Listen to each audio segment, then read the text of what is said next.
Good morning, happy Thursday. How are you doing today? Good afternoon, good evening, if you're watching this on the replay, and a shout out to everyone who's tuning in live. Thanks for being here. Right, confirmation bias. So, I don't know if you caught my video last week. Last week, I was talking about cognitive dissonance. And when I was talking about cognitive dissonance, confirmation bias came up because it plays a part. And I'll explain that in a moment. So I said that I'll talk about confirmation bias this week. And it wasn't until after I'd scheduled and planned the video that I realized I actually already spoke about confirmation bias. But that was a year ago. And I feel there was some stuff that I didn't include then that I could talk about now. So I'm going to do another video on confirmation bias. And I think it deserves it because it's a really important, impactful bias that informs so much of what all of us do every day. So it's well worth looking into and talking more about confirmation bias. But if you want to know more about it, then look back through my, I think 88, 89 now videos that I've been doing on cognitive biases. That can't be right. I don't know. But I've been doing it for over a year, about a year and a half, which is kind of cool. So thanks to those who are watching now that were watching at the start, still keeping tuned in. That's very cool of you. Right. So let me know who's out there. Say hello. I can see the number going up of people watching, but no one's commenting. So yeah, drop some comments in and let me know who's there. And right, confirmation bias. What is it? Let's start with that. So last week I was talking about dissonance, cognitive dissonance. This, when you believe one thing, it's kind of hard to let go of that to accept a new thing because that feels uncomfortable. Because when we have a belief, now this is true of small beliefs, it's also true of really big beliefs. I'm going to talk about it from the perspective of big beliefs because, well, exaggerating something makes it easier to see the detail of what's going on, right? Good morning, Facebook user. So we'll go with that. So if someone's got a really entrenched belief, maybe a religious belief, maybe they joined a cult, maybe, in fact, the example I used in my last video, there were people who joined a cult. They were convinced that it was going to be the end of the world on this specific date, and the world was going to end at midnight or whatever. And so all the members of this cult sold everything they own, gave everything away to give the money to the cult leaders, I think it was at the time, I'm not sure. And there they were standing in the middle of a barn waiting for the end of the world, and it didn't happen, and it didn't happen, and it didn't happen. And so these people were now desperate on a subconscious level to find some justification for why they did everything that they did. There had to be a good reason for it. The cult leader went away, prayed, came back and said, it's okay. We've been saved because of our devotion and dedication. The world's no longer going to end. We've saved the world. Now, in that situation, would you rather believe that your entire belief structure was a lie or that you saved the world? I mean, I know I'd feel pretty good if I believed that I had saved the world. So that's what they did. And they all stayed members of this cult, even though it had been proved wrong. And so that is the lengths that we'll go to avoid that dissonance, to avoid that feeling of discomfort, recognizing that something that we held to be true is just not the case. And this is where confirmation bias comes in.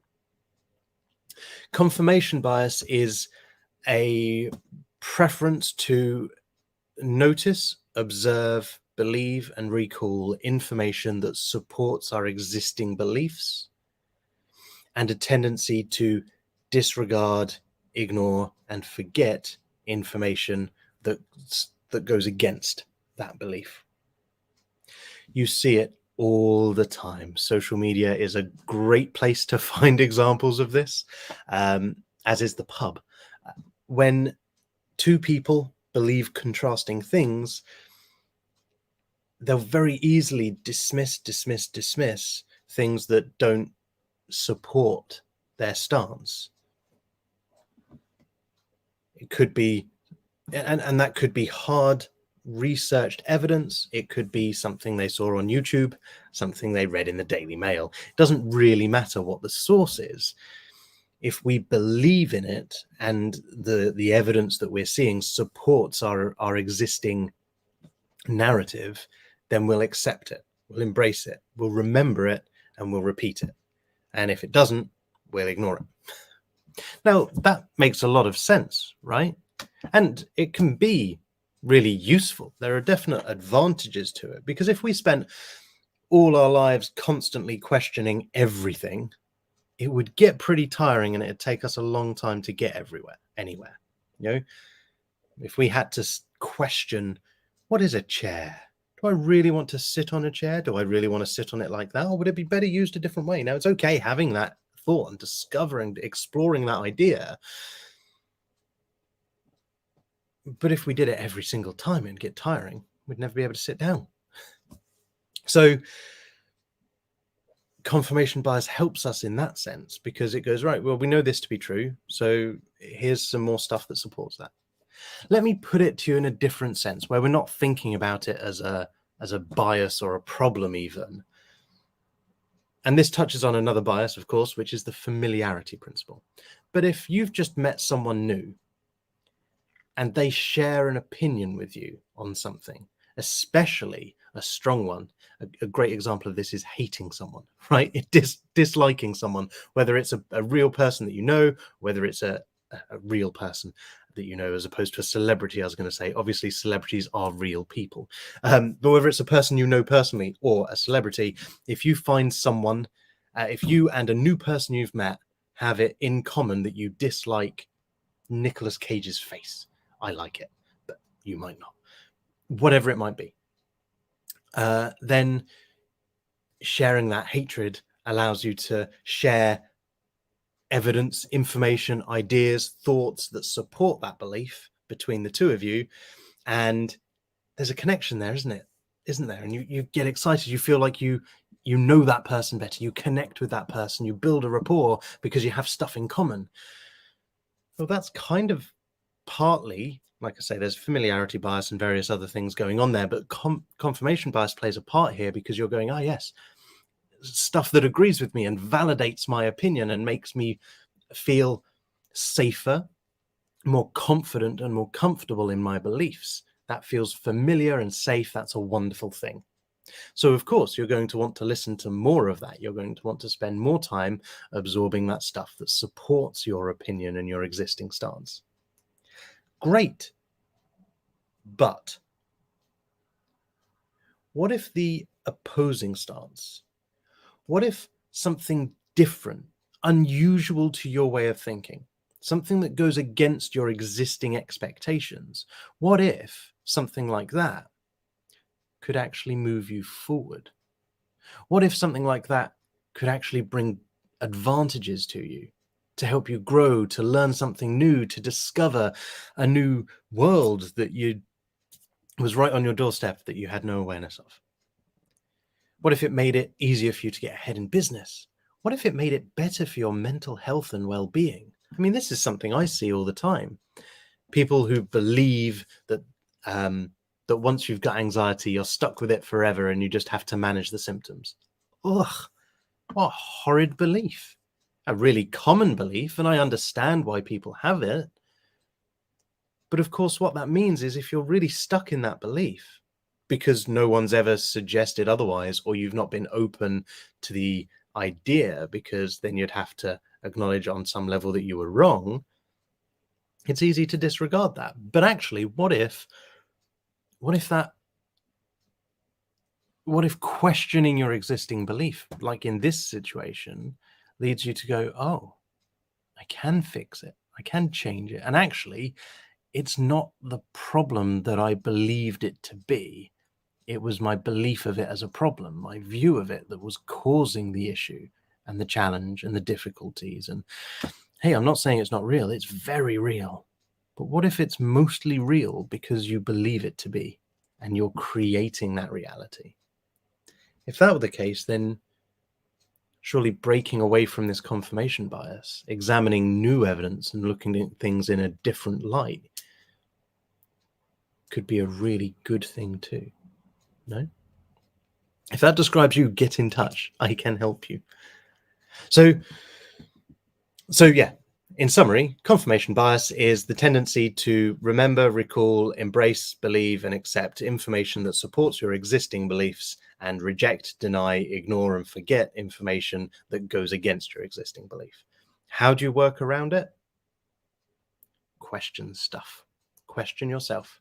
And because of this dissonance that I was talking about before, it's not uncommon for us to feel really defensive when we hear something questioning our core beliefs, especially if it's a real core belief and something questions that. It makes us feel a bit vulnerable, right? Because we could be wrong, and we don't like to be wrong, and it's uncomfortable and unfamiliar, so we kind of go, oh no, ignore it. In those situations and circumstances, it's the most important time to embrace it. But what you may find is that in the moment it's difficult to do so, because you shut down, you feel hurt, or you want to withdraw, or you feel angry and aggressive and you want to defend your stance and argue back. If you find yourself in an argument like that about something, stop and question, where's the passion from that coming from? If there's anger there and you're being aggressive, it's probably a defense thing. And it's probably because you're concerned that this view could potentially have a negative impact or a weakening impact on your existing view, and that's uncomfortable to us. So if you find yourself in that situation, in the moment, if you can stop and take a step back and breathe and think about it rationally, great. But if you can't, that's okay too. Run with it, but reflect on it. Take a step back and go, okay, let's just imagine for a moment. Let's just imagine that I could be wrong.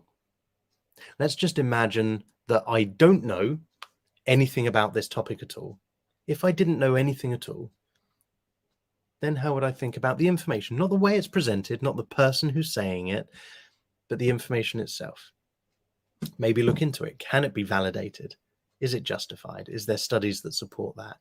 Is it something you can test or experiment with for yourself? And the other thing to consider and to be aware of is that there is no way of fixing confirmation bias, right? You can control for it. You can make allowances for it. You can reflect on things. You can be aware of it and notice it. What you can't do is eliminate it. It's part of what we do. It's part of how we work. We're human. And I'm absolutely the same. I also have confirmation bias. I actively push against that.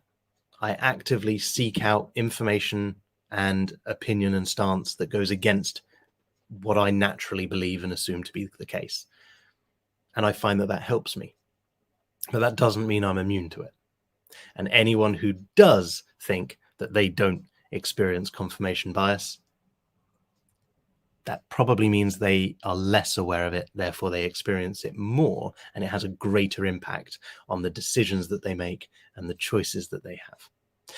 So thank you everyone for watching. Steve Kelly, thank you very much. I'm glad you enjoyed the live. Great to have you here. Thanks for watching. So go and have an awesome day. And here's my challenge to you today. While you're out and about doing your daily things, if you come across something you disagree with, if you come across someone who disagrees with you, question it. Imagine for a moment that you did agree with them, or that you just were hungry for information and knowledge and wanted to find out more. Start by trying to understand the other person's perspective. It doesn't make your stance any weaker. If anything, if you find that evidence, you look into it and you question it and you still have your original belief, surely that makes your opinion, your belief stronger if you've looked into it and researched it and questioned it properly.